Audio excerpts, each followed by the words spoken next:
Assalamualaikum warahmatullahi wabarakatuh. Perkenalkan, nama saya Intan Nurhaliza. Di sini saya akan menjawab pertanyaan UAS. Yang pertama, jelaskan secara singkat keempat pemikiran aliran mazhab yang terdiri dari aliran hukum alam. Aliran hukum alam adalah pemikiran hukum alam yang pertama sekali. Aliran ini muncul karena kegagalan manusia dalam mencari keadilan yang absolut, keadilan yang bersifat relatif. Yang hukum alam ini dipandang yang berlaku universal dan abadi, yang dimana aliran hukum ini dibagi menjadi dua, aliran hukum irasional dan aliran hukum rasional. Aliran hukum irasional adalah aliran hukum yang bersumber dari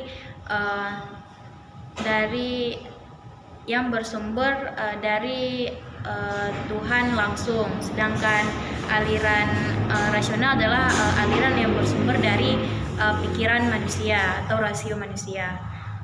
Yang kemudian aliran hukum positif.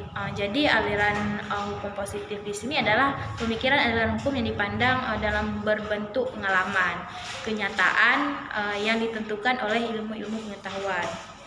Kemudian aliran hukum sosiologikal jurisprudensi.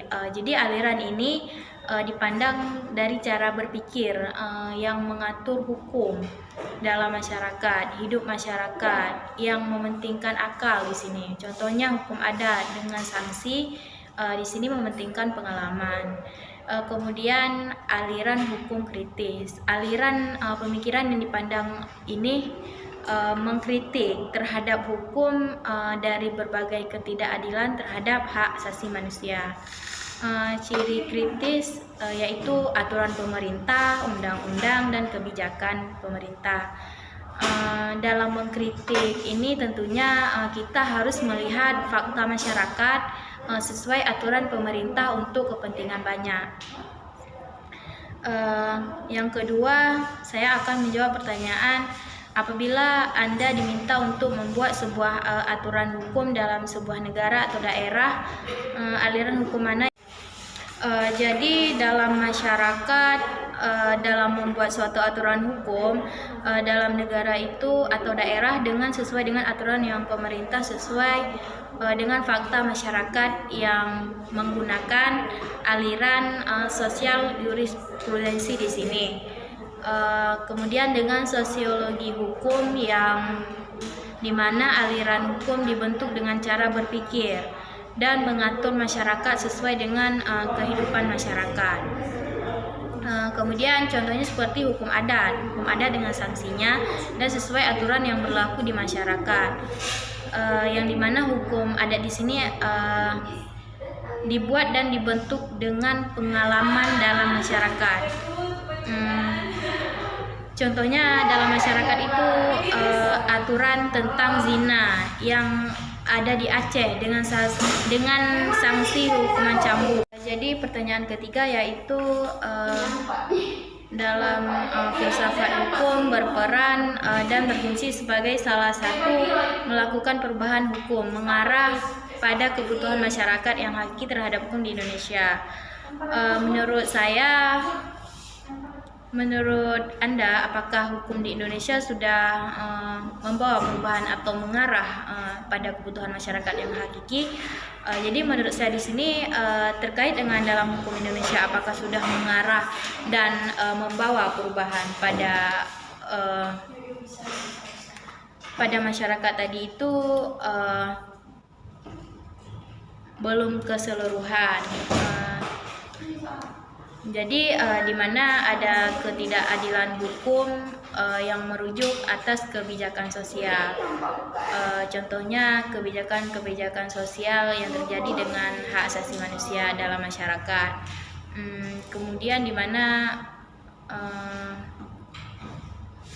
harus digunakan di sini dengan menggunakan aliran kritik. Dengan cara kritik itu dengan melihat kebijakan yang hanya mementingkan pribadi pemerintah saja. Itu cara mengkritik dalam aliran hukum kritis. Dan di sini juga harus kita menggunakan pembaharuan hukum dalam rangka untuk mencapai tujuan kesejahteraan dalam masyarakat, dan dalam rangka pembaharuan hukum yang terjadi dalam masyarakat ini dapat memperbaharui dasar hukum dan penegakan hukum lebih efektivitas lagi. Kemudian pertanyaan keempat adalah jelaskan teori-teori kebenaran hukum serta hubungannya. Jadi di sini saya ada mengambilnya teori hukum ada tiga, teori kebenaran hukumnya ada tiga. Yang pertama teori kebenaran koherensi, yang dimana kebenaran ini dalam teori kebenaran koherensi ini kebenaran yang sesuai dengan fakta dan realitas. Contohnya hubungan hukum dengan keadilan yang sesuai dengan faktanya, sebab keadilan diciptakan karena adanya hukum. Kemudian teori performatif.